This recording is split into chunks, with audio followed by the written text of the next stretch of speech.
ఏడు చేపల కథ. తెలుగులో చిన్న నీతి కథ.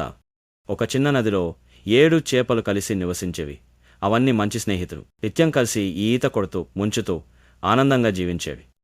అవన్నీ ఒకసారి నదిలో ఉన్న ప్రమాదాల గురించి చర్చించాయి. 1. తెలివైన చేప.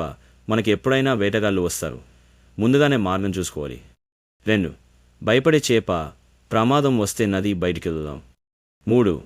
ఆలోచించే చేప వస్తే చూస్తాం, దాక్కోవడం. 4. ఆడించే చేప. వాటిని చూస్తేనే మునిగించేస్తాం. 5. ఆలస్యపడే చేప. ఆలోచిద్దాం, ఇప్పుడే ఎందుకు భయపడాలి. 6. మాట వినని చేప. వాళ్ళు ఏమీ చేయలేరు. 7. సరదా చేప. పనికిలేని భయాలు వీటి.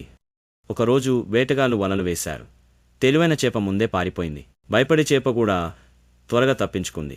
ఆలోచించే చేపకు కొంచెం సమయం పట్టింది, కానీ బయటపడింది. సరదా ఆలస్యంగా స్పందించే మాట వినని చేపలు చివరకు వలలో చిక్కిపోయాయి. అయితే జాగ్రత్తగా ముందే ఆలోచించేవారే ప్రమాదాల నుంచి బయటపడతారు.